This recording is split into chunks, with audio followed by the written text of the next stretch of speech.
보통은 유력 정치인들이 오셔서 축사도 해주시고 그리고 아마 기도 불어 넣어주시고 그런 행사를 아마 기대하고 오셨을 텐데, 예상하고 오셨을 텐데 조금 색다르게 준비를 해봤습니다.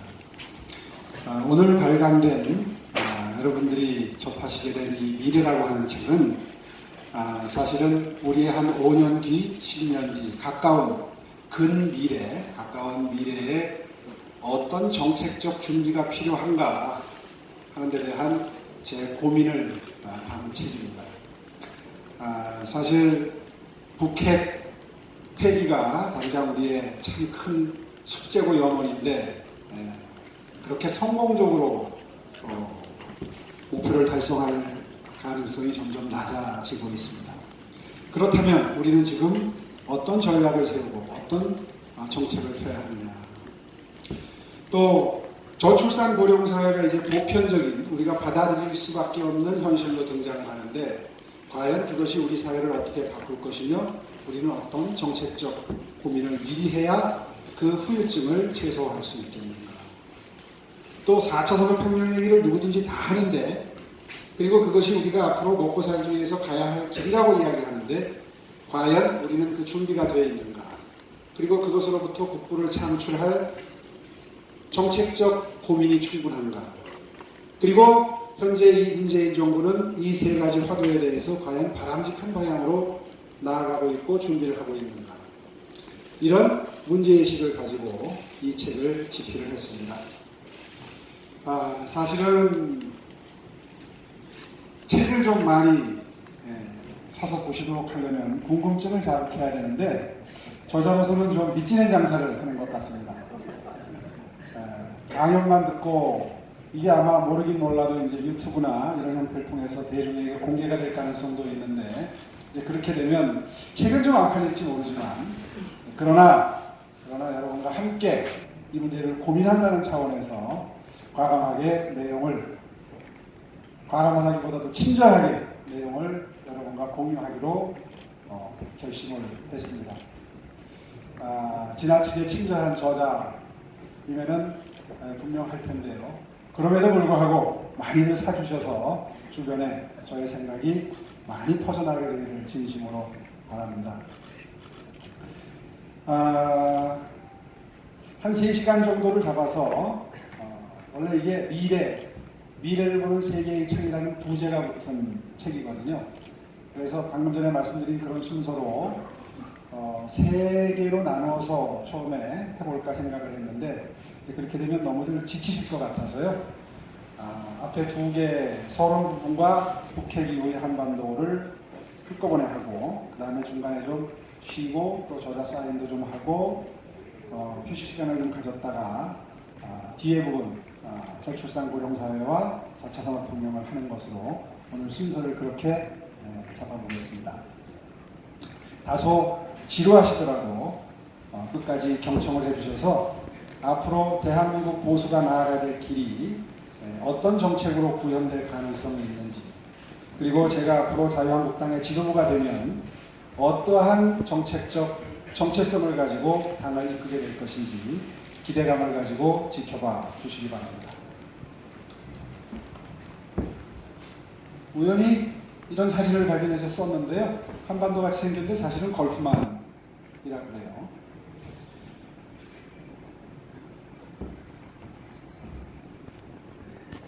어딜 보고 해야 이게 넘어갑니까? 안 넘어가네?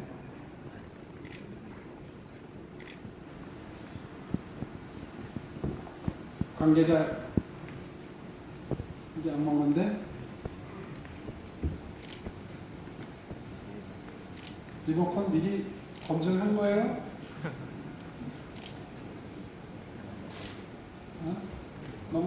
여기서 넘긴 거예요, 지금? 어디 갔어요?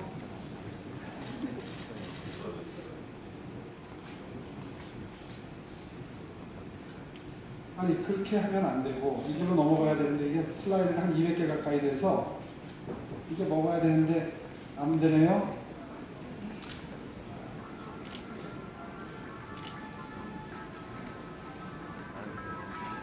그렇게 해서 되는 건 아니고요.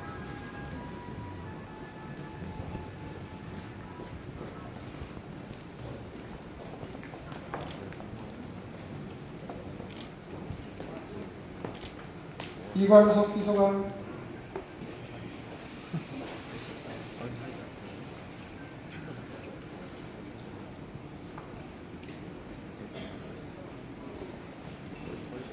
미래를 향해 가는 것은 이렇게 어렵습니다.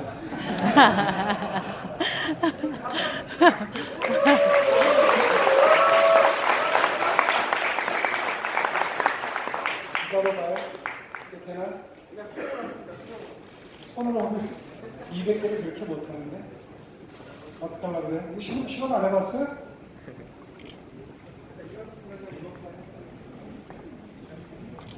미리 체킹 안 했나? 이게 안 먹어?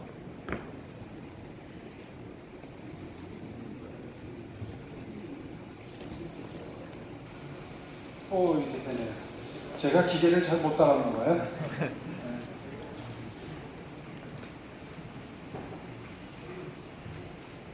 예, 이 책의 서문에 이런 화두를 던지면서 책을 시작을 했습니다. 왜 어떤 나라는 잘 사는데 어떤 나라는 못 사는가? 아마 다들 궁금하게 생각하는 화두일 겁니다. 제가 정치를 시장직을 사퇴하고 8년 동안의 공백 기간이 있었는데 그때 어려운 나라들을 한 6개월씩 2번 머물면서 이른바 개발도상국의 엘리트들, 공무원들과 함께 대화를 나누면서 가장 많이 받았던 질문이 바로 이겁니다. 그러니까 우리나라가 짧은 기간에 엄청난 산업화와 민주화를 동시에 이룬 정말 한강의 기적으로 브랜드화되어 있는 나라인데 과연 그 비결이 뭐냐? 이걸 묻는 분들이 많았어요.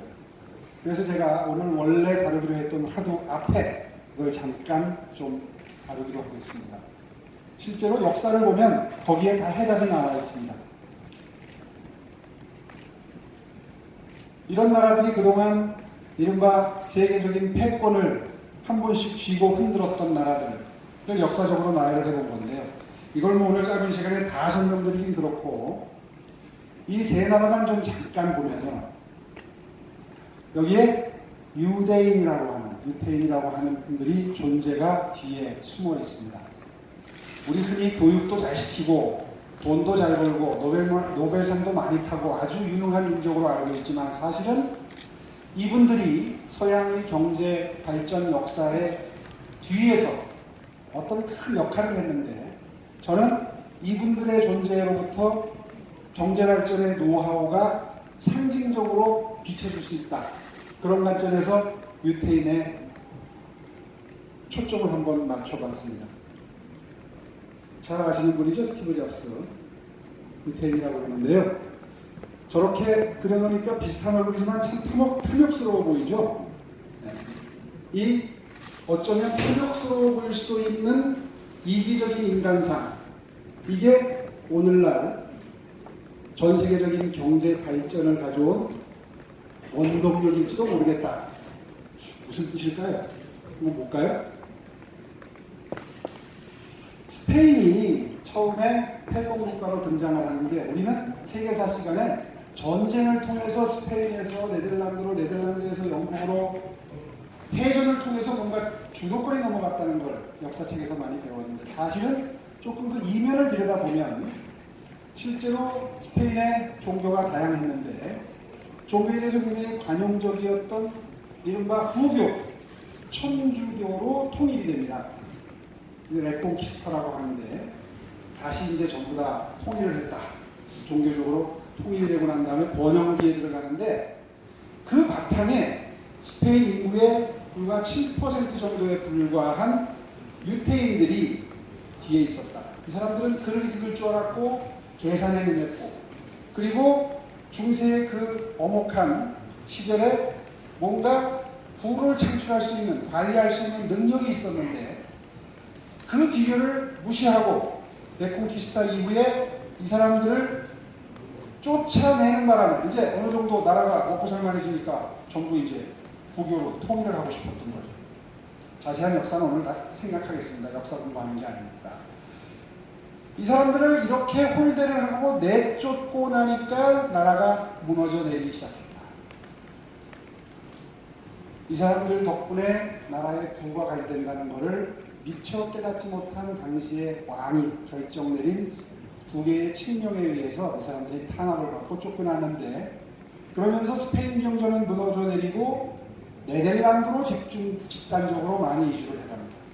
이때 네덜란드는 우리가 지금 알고 있는 조그만 네덜란드가 아니라 제법 사이즈도 크고 인구 규모도 많았어요. 그래서 이 네덜란드로 부가 이전을 하면서 어느 정도로 네덜란드가 부를 점유하면, 여기 써있는 것처럼 이 정도면은 당시 세계를 지배했다고 해도 과언이 아니죠. 해상왕국이죠.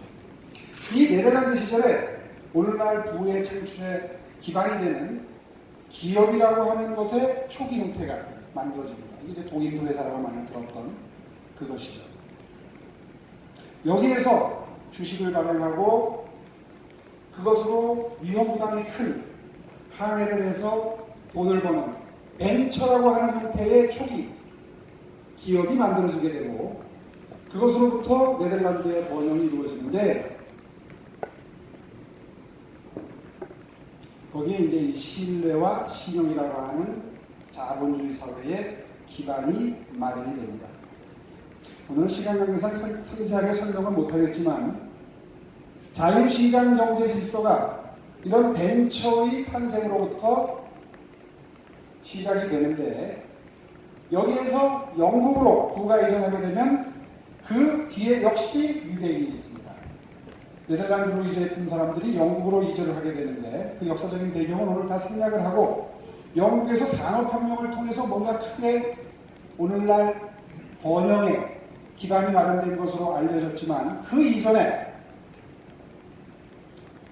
이런 역사적인 사실이 있었습니다. 실제로 크롬웰의 혁명 뒤에는 유태인들의 자본의 힘이 뒤에서 뒷받침이 됐던 것이고, 그 덕분에 영국에 가면은 런던 시티라고 해서 런던 내에 따로 금융 중심지가 만들어져 있는데, 그게 역사적으로 보면 이 유태인들에게 뭔가 경제적인 자율권을 주고 돈을 벌 수 있도록 했던 그런 연역적인 바운더리가 있어요. 그러니까 결국 요약해서 말씀을 드리면, 스페인에서 네덜란드, 영국으로 계속해서 부가 이전해가고 번영이 이전해가는 배후에는 유태인이 있는데, 오늘 제가 강조하고 싶은 것은 유태인이 위대하다는 그런 말씀을 드리고 싶은 게 아니라, 유태인이 만들어낸 이 시스템과 문화, 사회적인 분위기, 부를 만들어내는 노하우, 이런 것들이 이전해가면서 잘 사는 나라의 주도권이 넘어가더라. 오늘날도 얘기하면 저는 기회 있을 때마다 부의 창출은 기술과 기업이 한다, 이런 주장을 하는데 해왔는데, 많은 학자들도 그런 얘기를 하죠. 이 기술과 기업이라고 하는 시스템이 옛날로 말하자면 유태인으로 상징되는 그런 실체, 이것이 기술과 기업을 의미한다 하는 이야기를 하고 싶었고요. 그래서 흔히들 알고 있는 산업혁명이 이렇게 새롭게 증기 기반이 만들어져서 부를 창출했다는 것으로 알려져 있지만, 사실은 그 뒤에는 이 기업의 확산이라고 하는 것이 가능했던 배경, 역사적인 환경, 이런 것들이 있었다는 거죠. 제가 그래서 이 자리에서 강조하고 싶은 것은, 경제는 결국 시장이라고 하는 장에서 각자 계산적이고 그리고 이기적이기까지 한 인간의 욕구가 현실적으로 부딪히고 갈등하면서 만들어내는 경제 현상이, 이것이 부를 창출한다.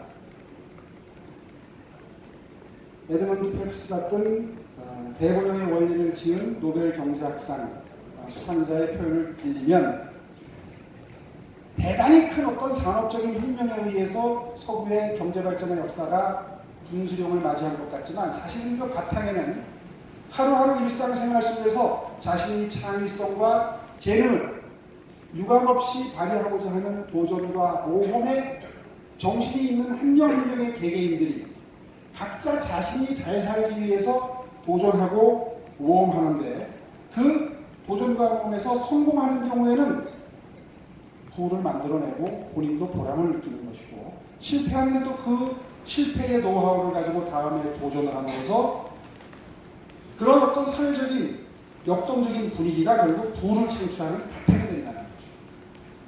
거기에 이 현실에다가 아까 종교의 잣대를 들이댄다는 것, 그때는 이데올로기라는 게 아직 없었으니까요. 요즘처럼 문재인 정부처럼 이데올로기의 잣대를 들이댄다든가 정치적 이상주의의 잣대를 들이대기 시작하면 경제는 질식하기 시작합니다. 경제는 철저히 자유시장 질서 내에서, 자유민주주의라고 하는 체제 내에서 자유롭게 본인의 재능을 발휘할 수 있는 분위기를 만들어줄 때 그 부의 창출의 기능이 극대화될 수 있다. 이것을 역사적인 사례를 상징화함으로써 제가 설명을 간단히 드렸습니다. 그래서 이제 이런, 이거 제가 다 읽지 않겠습니다. 아니 다 노벨 경제학상 받은 경제학의 대가들인데요. 이런 사람들이 이런 얘기들을 합니다.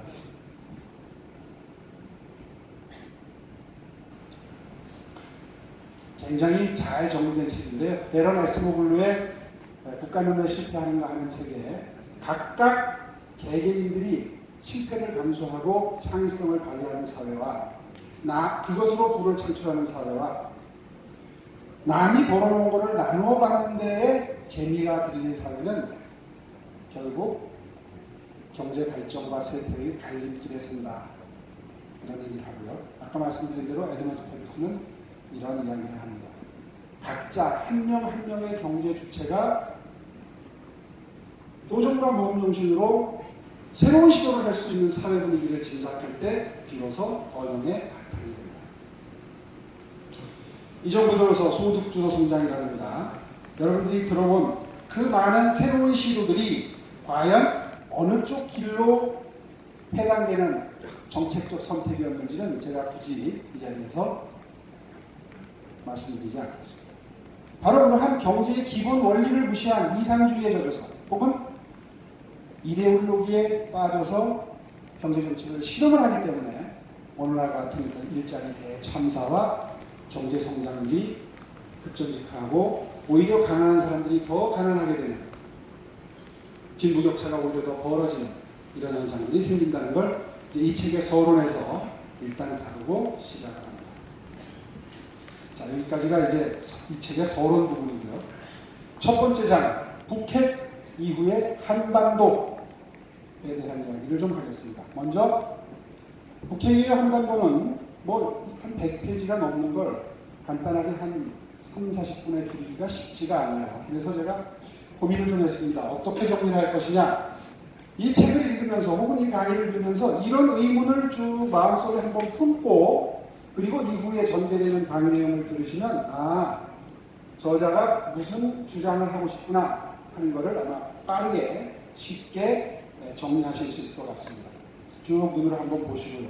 이 책을 읽으면 이런 데 대한 저자 나름대로의 생각이 여기에 정리가 돼서 녹아있겠구나 이렇게 짐작하실 수 있을 겁니다. 첫째, 한반도를 둘러싼 강대국의 패권 다툼을 정리하면 첫째, 중국은 많이 보셨죠? 1대1로 유럽까지 육상으로 회로로 영향력을 어떻게 확산해 나갈 건가를 이 1대1로 정책에 의해서 펼쳐가고 있고, 여기에 위기감을 느낀 미국은 원래는 아시아태평양이라고 하는 정책을 펴다가 중국을 좀 더 옥죄겠다 하는 의도가 바탕에 깔린 인도퍼시픽, 다시 말해서 인도양까지를 포함을 해서 중국을 둘러싸는 포위 전략을 구사하기 시작했습니다. 본격화된 건 트럼프 정부가 들어서면서 결국 이 두 개가 충돌하는 지점에 대한민국이 있고, 이 대한민국을 중심으로 해서 군사력을 정리해 보니까 엄청난 화약과 같은 군사력의 배치가 이루어지고 있다.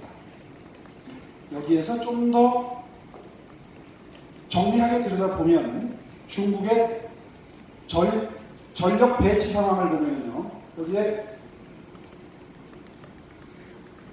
요 쑥색 북부정부인데요. 몇 년 전에 요 군체계를 다 바꿨는데 북부정부가 산동반도로 이렇게 포함을 하는 색깔이 이렇게 되어 있는데 여기 중간에 끊어져 있죠. 이게 끊어져 있지만 산동반도와 여기 동북 삼성이 전부 한반도의 급변사태에 대비하기 위한 전력 배치라는 걸 이 약간은 무리스러운 북부정부의 배치 지도를 보면 짐작이 갑니다. 아, 이게 한반도를 향한 군사력이구나. 그 군사력의 세부적인 내용은 여기에 정리가 되어 있습니다. 그러니까 우리가 흔히 착각을 하는 것은 북핵만 없애면 우리가 안보 위협이 해결이 될 것으로 막연히 믿고 있지만 그건 착각이다.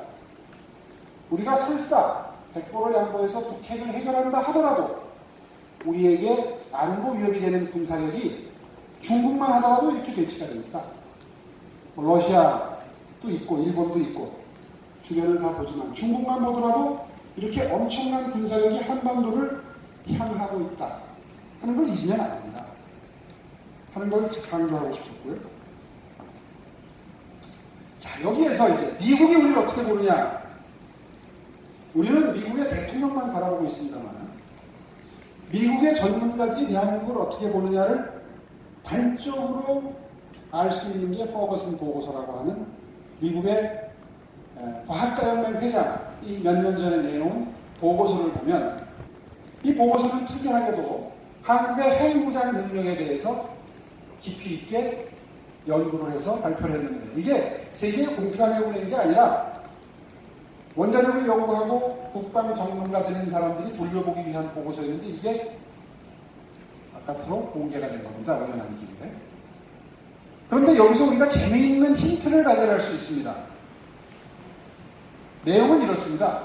한국은 굉장히 경제력이 10위권이라고 그러죠. 강한 편이기 때문에 북한과는 달리 핵을 개발하려고 나서더라도 제재가 그리 오래가지 못할 것이다. 제재를 하게 되면 국제사회도 함께 불편과 고통을 겪는다.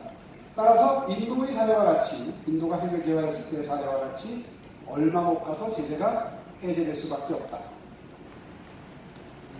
그리고 한국의 핵을 제조할 수 있는 잠재력은 엄청나다. 경제력도 있지만 기술력은 우리의 기술력은 핵을 개발하는데 전혀 지장이 없습니다. 한 전문가들 이야기를 들어보면 한 6개월에서 1년이면 충분히 핵을 제조합니다. 심지어는 북한은 기술력이 부족해서 핵실험도 해야 되지만 우리는 핵실험도 할 필요가 없다. 시뮬레이션만 해도 되고 바로 실전에 대처할 수 있는 핵무기를 제조할 수 있다. 사실 핵무기를 제조하는 기술은 그리 고도의 첨단 과학 기술이 아니거든요. 그 만드는 방법은 컴퓨터에 들어가도 인터넷에 들어가도 얼마든지 찾을 수 있을 정도로 그리 어려운 기술은 아니다. 이렇게 되겠죠. 그러니까 한국이 마음만 먹으면 얼마든지 만들 수 있다. 그래서 여기 보시는 것처럼 우리가 원자력 발전도 하고 있기 때문에 실제로 핵폭탄의 재료가 되는 핵물질도 충분히 확보하고 있다.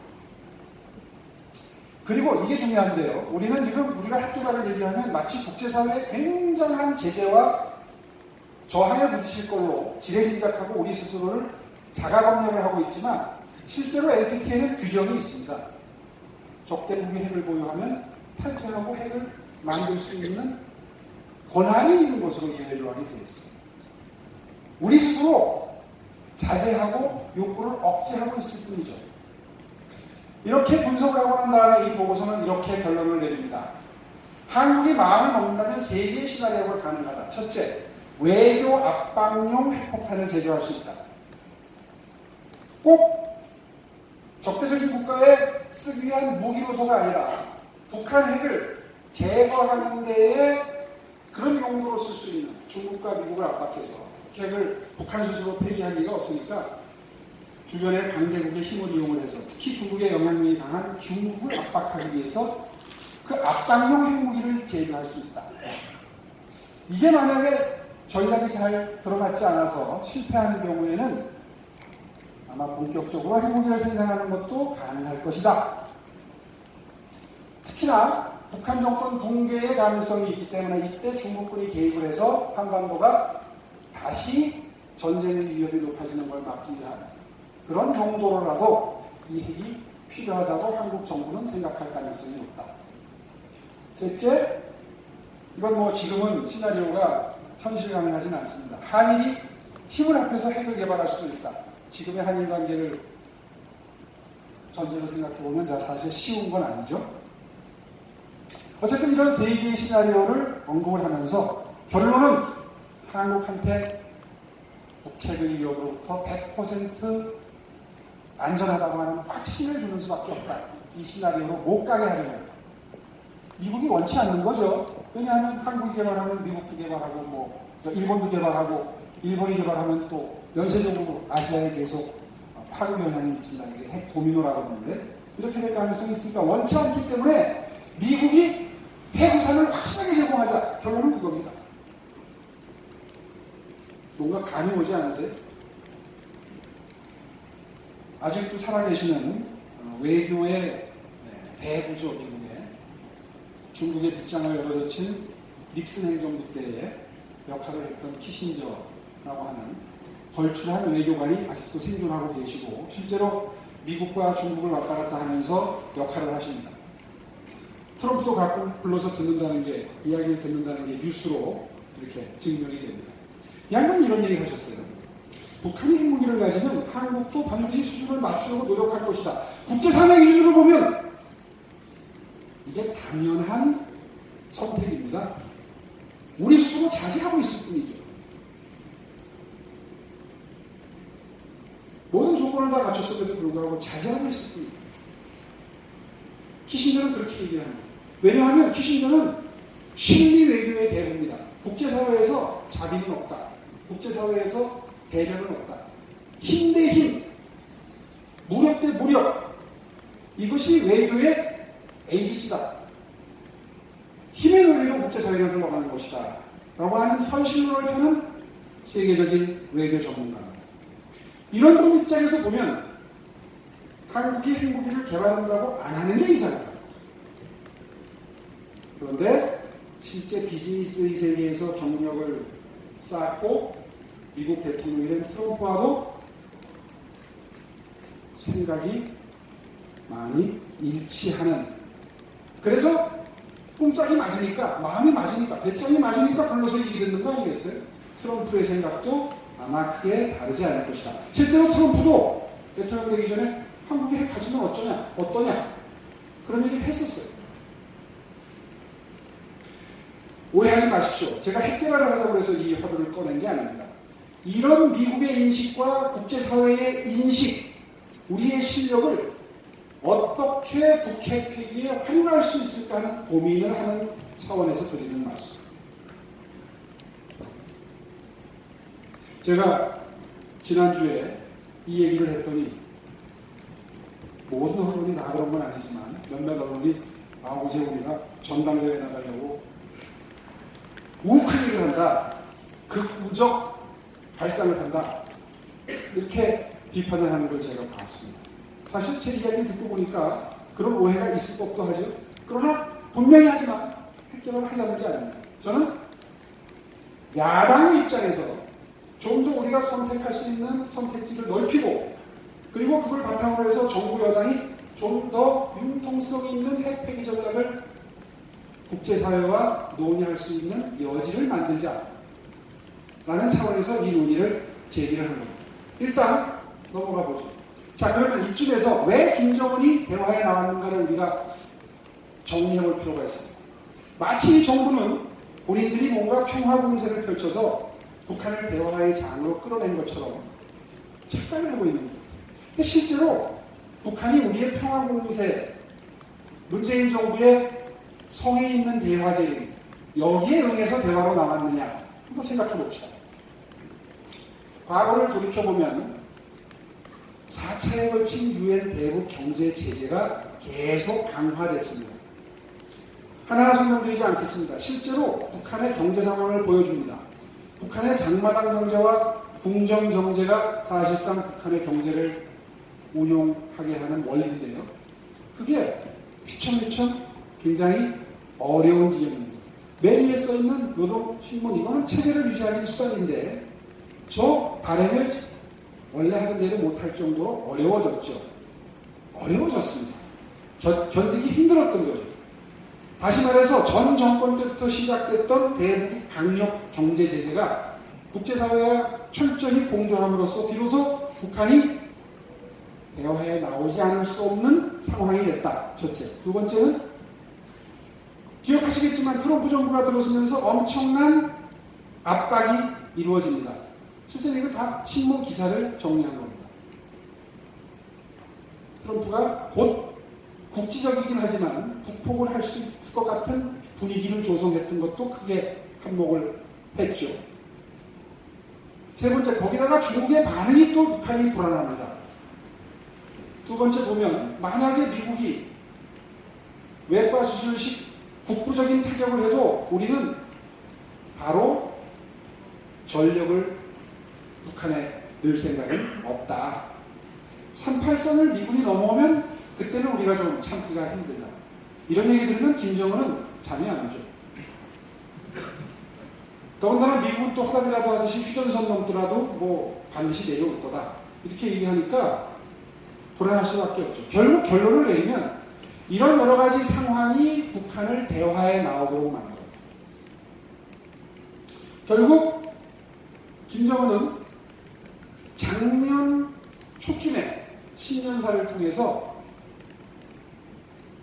올해는 북핵을 국제사회로부터 인정받는 해다라는 걸 선포하는 동시에 평창올림픽에 즈음해서 우리에게 대화 공세를 폈습니다. 그러면서 스스로 신년사에서 밝히기를 올해는 2018년도 작년이죠. 올해는 우리의 핵을 국제사회로부터 인정받는 해다. 올해 신년사 뭐라고 그랬어요? 있는 핵을 더 이상 확산하지도 외국에 넘기지도 더 이상 개발하지도 않겠다. 이미 끝났다는 얘기죠. 문재인 정부는 대화 과정에서 마치 우리 정부가 뭔가 크게 노력을 해서 성과를 얻는 듯이 설명을 하지만 실제로 지금까지 진행된 남북관계나 대화, 핵에 관한 북한의 일부 나아가는 행보를 보면 전부 원래 그들이 세웠던 계획에 조금도 차질이 없이 진행되고 있는 거에 불과합니다.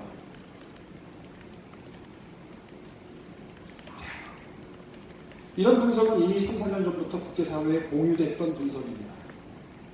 그래서 제가 한 3, 4년 전에 강연을 하다 다닐 때 2020년, 그때는 한 3, 4년 남았을 때죠. 2020년이 되면 이런 정도 숫자의 핵이 북한에 실전 배치될 수 있다. 맨 밑에 있는 것은 트럼프 행정부가 아직 들어서기 직전에 우리로 치면 인수위 같은 역할을 하던 시절에 트럼프 대통령이 보고했던 미국의 국책연구기관의 보고입니다. 아마 굉장히 당시에 가장 정확할 수밖에 없었던 보고였던 걸로 생각이 됩니다. 결국 우리에게 돌아온 것은 이런 거였죠. 이건 얼마 전에 보도고요. 결국은 남북 군사회담을 통해서 우리 스스로 안보의 빗장을 열어젖히는, 그래서 우리의 대비태세만 약화되는 이런 결과를 우리가 지금 받아들이고 있습니다. 그리고 이건 이제 엊그저께 나온 뉴스입니다. 미국은 이런 결론을 내리고 있다. 북한의 핵 오기 가능성은 없다 하는 단계까지 이르렀습니다. 우리 국민들은 아직도 희망을 가지고 있습니다. 이달 말쯤, 다음 달이죠. 2월 말쯤 이루어질 2차 북미회담. 여기에서 아마 극적인 타결이 혹시 있을지도 모르겠다. 문재인 정부도 희망을 하고 있고 우리 국민 중에 일부도 희망을 하고 있지만 지금 우리 국민들께 여론조사라면 거의 대부분 북한은 절대 핵을 포기하지 않을 거다라고 인식하는 단계에 이미 와 있습니다. 북한의 속성을 드러내주는 일화가 있습니다. 김덕훈 씨라고 있어요. 황장엽 선생님을 모시고 함께 탈북을 해서 남한으로 내려올 때 그 실무적인 일을 담당했던 북한의 정치 엘리트입니다. 이 사람이 본인의 회고록에서 이런 일화를 얘기합니다. 김정일 시절에 이른바 기쁨조와 함께 연애를 베풀던 김정일이 갑자기 퀴즈를 냅니다. 북한 군부 엘리트들과 정치 엘리트들 사이에서 자, 총이 있고 달러가 있다. 당신들 같으면 뭘 선택하겠느냐? 두 가지는 나뉘겠죠. 저는 달러 택하겠습니다. 이유가 뭐냐? 달러가 있으면 총을 얼마든지 살 수 있습니다. 그러니까 또 한편에서는 아닙니다. 저는 총을 선택하겠습니다. 총이 있으면 돈을 얼마든지 뺏을 수 있습니다. 짐작이 가세요? 김정일이 뭐라고 둘 다. 답을 알려줬을까요? 당신이 가져가, 당신이. 총이 있으면 얼마든지 돈을 벌 수 있다. 자, 상품이다. 총과 달러를 다 가져가라. 그리고 그 맞췄다는 사람에게 다 줬다는 거예요. 아마 제가 무슨 말씀을 드리고 싶은지 충분히 짐작이 가실 겁니다. 한편 미국은 국제사회 질서를 재편하고 있습니다. 여기 보시면 이게 셰일가스 분포도입니다. 미국에서 셰일가스의 경제성이 생긴 이후에 미국이 중동을 바라보는 눈도 완전히 달라졌습니다. 세계 전략도 완전히 달라졌습니다. 더 이상 중동이 관리해야 될 반드시 필요한 오분화해야 될 지역이 아닌 거죠. 그 이후에 아마 많은 뉴스를 통해서 미국이 중동을 어떻게 다루고 있는지 그 변화상을 보고 계실 겁니다. 실제로 뭐 이스라엘의 대사관을 어떻게 한다. 이런 과거에는 상상을 못하던 중동 국가들을 이스라엘을 제외한 산유국들을 자극할 수도 있는 정책을 과하게 선택하는 모습을 보면서 미국의 뭔가 정책이 바뀌었다 하는 걸 알 수가 있는데 바로 이 셰일가스 때문입니다. 이 이후에 미국은 이제 더 자신감이 생겼죠.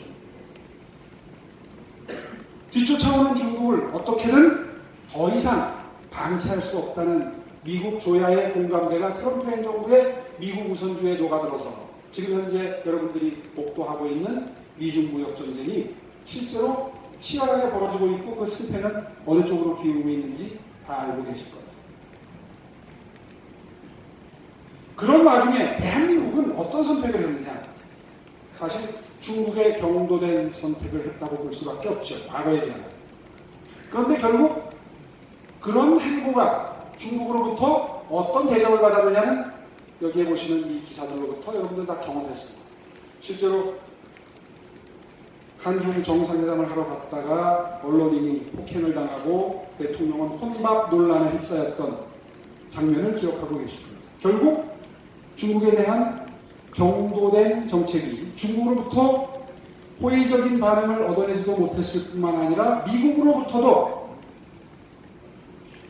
결코 환영받지 못한다. 결국 한국도 미국도 중국도 결국 한국에 대해서 호의적이지 않아요. 양쪽 다로부터 신뢰를 잃어버리는 그런 정말 부실한 또 무능한 외교를 펼쳐왔다. 실제로 지난번에 유럽을 방문했을 때 마크롱이나 영국의 메이나 이런 유럽의 정상들을 만나서 경제제재의 동의를 못 받는 게 뻔함에도 불구하고 사실 국제 정상간에는 미리 세팅을 해놓고 회담을 하잖아요. 미리 얘기되지 않은 돌발적인 상황처럼 보이는 이런 국제 관례상 볼 때는 정말 난센스인 기사들이 쏟아져 나왔던 걸 기억을 하실 겁니다. 결국 여기까지가 우리가 정리해본 북핵을 둘러싼 국제 정세, 미중 관계, 북한의 속셈, 우리의 능력 이런 걸 지금까지 쭉 봤습니다. 결국은 역사적으로 늘 전쟁은 혹은 갈등은 국경을 마주하고 있는 가까운 나라 사이에 벌어지는 일이고 그럴 경우에 힘이 부족한 경우에는 힘이 뭐 충분하느냐 동맹을 할 필요가 없죠. 힘이 부족한 경우에는 멀리 있는 나라와 친선 관계를 유지하고 더 나아가서 혈맹 관계가 만들어지면 극복이 가능하다. 원교 근원교 멀리 있는 친구를 만들어서 가까이 있는 나라와 경쟁한다. 결국 제가 오늘 강조해서 말씀드리고 싶은 핵심 내용은 이 한 장에 많이 녹아들어 있습니다. 실제로 전략적 모성이라고 하는 게 굉장히 국제사회에서의 협상, 뭔가 딜을 할 때는 굉장히 필요할 때 있다. 여기 비즈니스 하시는 분들 많으실 텐데 협상 카드를 다 꺼내놓고 나는 저 사람하고도 협상 안 하고 이 사람하고도 협상 안 하고 난 오로지 당신하고만 협상할 거야 라고 하는 순간 협상력이 많이 떨어지는 거죠. 나는 안 할 수도 있고 할 수도 있다 이런 스탠스와 난 당신과 꼭 거래를 해야 돼 할 때 협상력이 어디가 더 높아지겠어요. 실제로 문재인 정부는 그런 옵션을 스스로 다 닫아놓고 있습니다. 무슨 얘기냐면 아까 얘기를 돌아가서 우리는 미국의 전술에 다시 한반도에 들어오는 거 절대 반대해요. 우리는 핵개발을 할 수 있는 능력이 있는 걸 국제사회가 다 알고 있지만 우리는 안 해. 우리는 핵개발을 할 생각이 없어. 라고 차 떼고 코 떼고 다 전략적 선택지에서 제외해놓고 난 다음에 오로지 북한과의 협상을 통해서 북핵을 해결하겠다. 북핵을 폐기하겠다. 라는 스탠스를 취하고 있습니다. 과연 아까 그런 속마음을 가지고 있는 북한, 김정은을 설득을 통해서 대화를 통해서 선의를 기대해서 북핵을 해결할 수 있겠느냐. 제가 작년 평창올림픽 이후에 몇 개월 동안은 이런 강의를 못하고 다녔어요. 워낙 국민적인 대화에 대한 기대감이 높았기 때문에.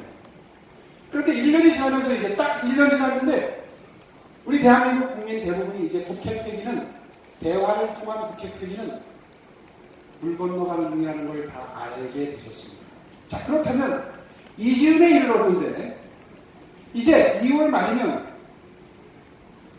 2차 북미, 미국 정상회담이 이루어지는데 그때 해결이 되면 정말 좋겠지만 해결이 안 되면 그래도 우리는 대화를 구걸하고 끝내 끌려다녀야만 하느냐 이런 문제 제기를 안 할 수가 없는 거죠. 책임 있는 정책 당국자, 특히 나라의 운명을 좌우하는 대통령 입장에서는 이 점을 고려를 안 하면 비정상입니다. 이 점에서 전략적 모호성이라고 하는 우리의 선택지를 다시 한번 검토해 볼 필요가 있다. 그리고 냉정하게 문재인 정부가 그런 전략을 구사하기 힘들기 때문에 우리가 보기에는 그런 선택을 할 리가 없기 때문에 야당이라도 그런 문제 제기를 해서 집권 가능성이 있는 대한민국의 제2야당이 자유한국당이 이런 카드를 심도 있게 진정성 있게 검토하기 시작했다. 라고 하는 사실만으로도 정부의 협상력이 올라갈 수 있다. 그래서 야당발 핵개발 논의를 촉발시킬 필요가 있다라는 표현을 했던 겁니다. 제가 핵개발하자는 이야기는 분명히 아니죠. 논의하는 것만으로도 아까 허고성 보고서에서 핵무기 하나 외교 압박용 핵무기를 만든다. 거기까지도 아니에요.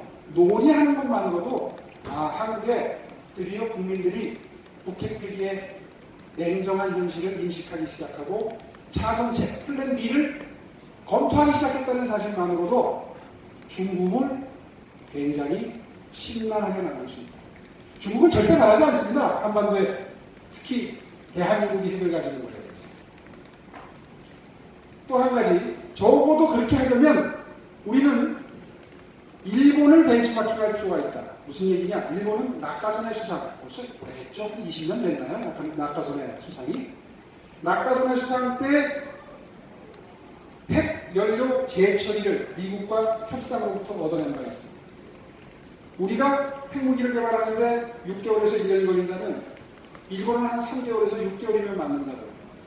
왜? 이미 핵연료를 재처리할 수 있는 권한을 국제사회로부터 받아서 하고 있기 때문에 그렇습니다. 따라서 일본을 벤치마킹 한다면 핵연료 주기를 완성한다. 뉴클리어 웨폰 사이클. 그러니까 무슨 뜻이냐면 원자력 발전 정책을 고도화해서 우리도 일본 수준에 갖다 놓는다. 핵연료를 하시라고 원하는 순간에 핵 폭탄을 만들 수 있는 재료를 쓸 수 있는 상태까지 갖다 놓는다. 이런 의미죠. 또 국제사회에 혹시 있을지 모를 우리나라에 대한 경제 제재에 대비해서 핵연료 구매선을 다변한다. 오늘 짧게 시간 안에 설명을 하다 보니까 이외에 자세한 내용들이 다 빠졌습니다. 좀 더 구체적인 내용은 책을 보시면 훨씬 더 디테일한 여러 가지 가능성에 대해서 논의를 해놓고 혹시 있을지도 모를 만일의 사태에 대해서 어떤 정책을 펼쳐야 할지가 상세하게 전후 맥락에 들어가 있습니다. 그런 걸 좀 참조해 주시면 오해의 소지가 좀 적을 것 같아요.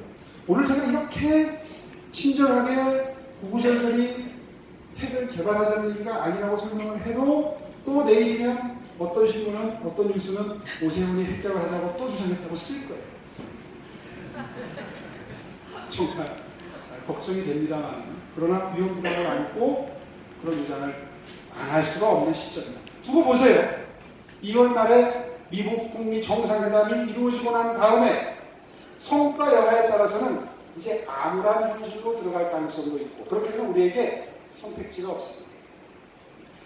제가 며칠 전에 펜도라에 나가서 그런 얘기를 했습니다. 실제로 전체주의 국가, 중국이나 북한과 같은 전체주의 국가와 미국이나 한국 같은 자유민주주의 국가가 협상을 하면 자유민주주의 국가가 불리해요. 선거를 의식할 수밖에 없고 민의를 의식할 수밖에 없기 때문에. 근데 자유민주주의 국가가 가진 장점이 있어요. 전체주의 국가에는 없는 야당이라는 게 있습니다.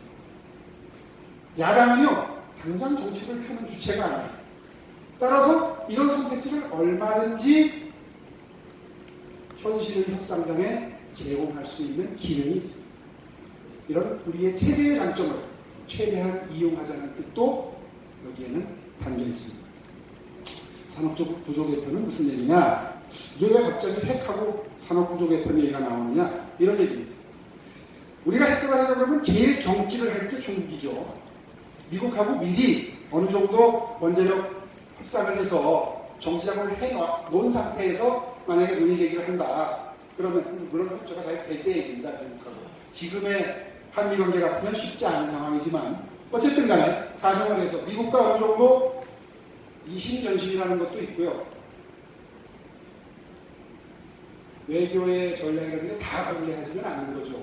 그럼 어떤 정치작업이 돼 있는 상태를 가정해서 우리가 만약에 핵개발의 논의가 본격화되면 제일 민감할 나라가 중국인데, 사드 배치하는 정도를 가지고도 그렇게 정말 우리가 보기에 정말 국제적으로 보기에 치졸한 여러 가지 제재를 했었죠. 그런데 가만히 생각해 보세요. 우리가 중국과 교역하는 품목이 수천 수만 가지인데 우리한테 가했던 경제 제재 기억나는 거 뭐 있으세요? 여행, 관광. 예, 한류 제재했죠? 또? 네. 화장품, 예? 화장품, 관광, 그렇죠? 네. 관광객 안 보냈죠? 또? 예? 롯데, 마트, 네. 마트, 또 화장품, 면세. 수천 수만 가지 품목이 있는데 왜 이 정도였을까요? 맛보기. 기억나는 것밖에 없죠? 네. 왜 이랬을까요? 우리의 실력 때문에 더 못한 겁니다. 더 하고 싶었죠? 할 수 있는 건 다 하고 싶었죠? 못한 거예요. 왜? 교역하는 품목들이 소비재뿐만 아니라 대부분 중간재나 중간 부품들이 많기 때문에 위축될 필요 없다는 말씀을 드리고 있는 겁니다. 아니, 핵무기 개발하는데 그 정도의 타격도 각오하지 않고 할 수 있겠어요? 우리의 실력을 믿어야 된다. 그 말씀을 드리고 싶은 겁니다. 그러면 이건 무슨 얘기냐? 인바운드 관광. 제가 시장 시절에 서울에 관광객 1000만, 1200만 사업을 할 때 다 결과적으로는 이루어냈습니다만, 그때 보니까 중국 관광객이 폭증을 하더라고요. 만약에 한국에 들어오는 관광객들을 눈에 보이지 않게 관리를 할 수 있다. 정책적으로. 중국 관광객은 전체 관광객 중에서 비율을 30%, 일본도 많이 들어오죠. 30%, 동남아도 많이 들어옵니다. 30%, 그리고 뭐 유럽이나 미국 관광객 한 10%, 기타 지역. 이렇게 관리하면 관광객까지는 우리 압박 못하죠. 정부가 해야 하면 이런 겁니다. 눈에 보이지 않는 준비를 하는 거예요. 우리 공장이 중국으로 가는데 동남아에 하나 더 만든다. 일본이 그 전략이 있어요. 한 번 다 가고 나는 거. 중국에만 만들지 말고 여력이 되는 나라들은 베트남이나 동남아에도 하나 만들어요. 중국이 몽기를 부릴 때 동남아를 바로 생산시설을, 물량을 기동시킬 수 있는 전략, 이런 것들을 미리 준비해 놓는다면 이런 우리들의 전략적 선택지를 넓히는 시도가 결코 도산연습이 아니라는 걸 국제사회에 알릴 수 있다. 저는 문재인 정부에 이런 걸 기대하지 않습니다. 생각이 완전히 다르기 때문에. 그러나 자유한국당을 할 수 있다. 더군다나 집권하면 그렇게 할 가능성이 있다는 건 엄청난 협상에서의 압박 요소가 될 수 있다 하는 주장을 하고 싶은 거고요. 어쨌거나 지금 이 정부가 남북대회가 시작되고 난 다음에 이런 환상적인 지도들이 등장하기 시작합니다. 실제로 언젠가는 가능할 수도 있어요. 이런 뭐 에너지 벨트, 환경 관광 벨트, 물류 산업 벨트 가능할 수 있습니다. 그런데 이게 언제쯤 가능해질 거냐? 이런 횡단 철도 계획, 뭐 만주로, 몽골로, 러시아로, 유럽으로 이어지는 횡단 철도 환상적이죠. 언제쯤 가능해질 수 있을 거냐? 주가가 막 올라가고 하는 모습을 보면서 제가 이건 꼭 한번 짚어야 되겠다 그런 생각을 합니다. 또 서울대 김태희 교수 같은 경우에는 북극항로 얘기를 합니다. 남쪽으로 가는 것보다 북쪽으로 가면 지리적으로 훨씬 더 가깝다고 해요. 오히려 이게 우리나라를 생각하고 일본 바깥으로 가게 되면 경제성이 없고 우리나라 소외되죠. 이거라도 챙기자. 맞는 말씀입니다. 또 뭐 가스관 러시아하고 연결할 수 있습니다. 그런데 과연 이런 기대감을 가지고 우리가 지금 들뜰 때냐? 무슨 말씀을 드리고 싶은 거냐? 통일의 길로 가는 경협사업이 우리가 착각하고 있는 것이 이런 대한민국과 이런 북한이 만나면 이런 어떤 제3의 존재가 나타나는 것으로 착각을 하고 있지만 실제로 우리의 통일로 가는 여정은 방법은 절대적으로 평화적이어야 해요. 체제는 결과로서 우리가 취하게 되는 체제는 자유민주주의와 시장경제일성 아니면 안 되잖아요. 우리가 북한 체제에 살 수는 없는 거 아니에요. 그렇다면 그 과정에서 비용도 엄청나게 들어가고 동질성을 회복하는데 엄청난 인내심과 투자가 들어갑니다. 이런 것을 지금 국민 모두가 까먹고 있다. 만약에 인식을 못한다면 정부가 이 점을 일깨워줘야 되는데 정부가 오히려 환상을 부추기고 있다. 그런 게 안타깝다는 겁니다. 결국 우리가 하나하나 좀 더 냉정하게 남북 대화의 결과로 이 정부는 지금 경제적으로 엄청난 이익을 볼 것처럼 국민들을 오도하고 있지만 실제로 우리에게 올 수 있는 경제적인 혜택은 이 정도가 가장 현실적이다. 왜? 북한은 빗장을 완전히 열지 못해요. 그러니까 폐쇄형 경제특구에 한국이나 서구 자본이 들어오도록 허용하는 정도, 다시 말해서 체제를 무너뜨릴 가능성이 있는 손톱만큼의 여지도 김정은 정권은 바라지 않는다. 따라서 마치 남북대화가 되고 남북경협이 되면 한국의 이 침체된 경제가 여기로부터 뭔가 활로가 열릴 듯한 기대감을 자극하는 것은 사실은 굉장히 현실적으로 어려운 얘기를 하고 있는 것이다. 이 정도다. 여기에서 무슨 한국기업의 대단한 활로가 생기겠습니까? 더군다나 여기서 보시는 저희의 현금평은 중국 거고요. 라선 지구는 러시아의 자본이 들어오는 것입니다. 그리고 가운데 시리즈는 저기에 홍콩식 경제 특구를 만들겠다는 거예요. 저거는 중국이나 러시아의 경제에 공사하는 경제 특구가 될 수밖에 없습니다. 한국 기업에게 기회가 올 지역은 아닌 거죠. 그럼 결국은 개성이나 금강산 위에 한두 개 정도 더 늘어난다면 그게 아마 우리가 기대할 수 있는 남북 경협 사업에 당장 이 정권 내에서 기대하기에 맥시멈 최대치로 볼 수 있는 정도의 혜택이 될 것이다. 그리고 이제 2단계가 지나가면 이런 단계가 오겠죠. 국가 대 국가의 관계로서 물품과 서비스, 노동력이 왕래하는 정도까지 가는데 이거는 거의 현실적으로 불가능에 가깝다. 왜?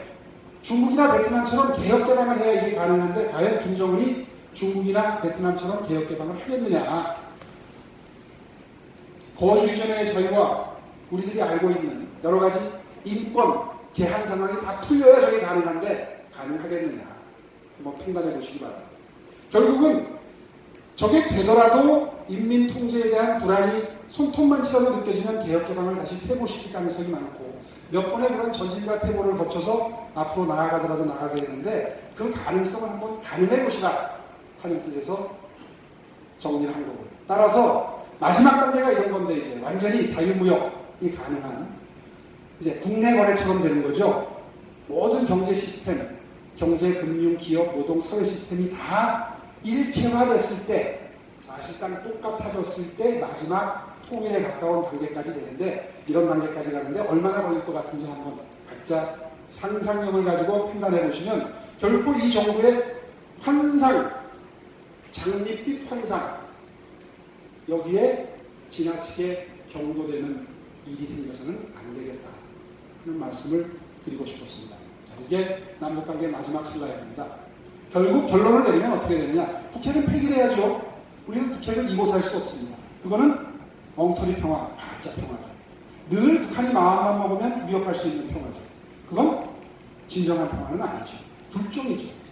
그런 의미에서 북핵은 폐기해야 되는데 그 목적을 달성하기 위해서 이루어지는 남북 대화는 결국 우리에게는 북한을 체제를 우리에게 적응시키는, 좋게 표현해서 다른 표현을 하면 김정은이 경기할 것 같아서 우리와 싱크로율을 높여가는 관여 정책이 돼야 된다. 그리고 결국 그 최종적인 목표는 남북 경협이 북한에게 일방적으로 주는 것이 아니라 남북의 국익을 위한 비전으로 기능한다 했을 때 우리가 동의할 수 있는 바람직한 남북 대화가 될 것이다. 그리고 그것이 되기 위해서는 엄청난 시간과 투자, 인내심이 필요한데 이 정부가 지금 그런 시간과 투자, 인내심을 다 생각한 채 일방적으로 과속하고 있는 형식입니다. 이건 우리 국민들이 인식을 하고 정확하게 판단을 하고 그리고 남북관계의 미래에 대해서 생각할 때 비로소 우리에게 미래가, 바람직한 미래가 열릴 수 있다 하는 주장을 여러분께 하고 싶었습니다. 이것으로 일부 강연은 마치도록 하겠습니다.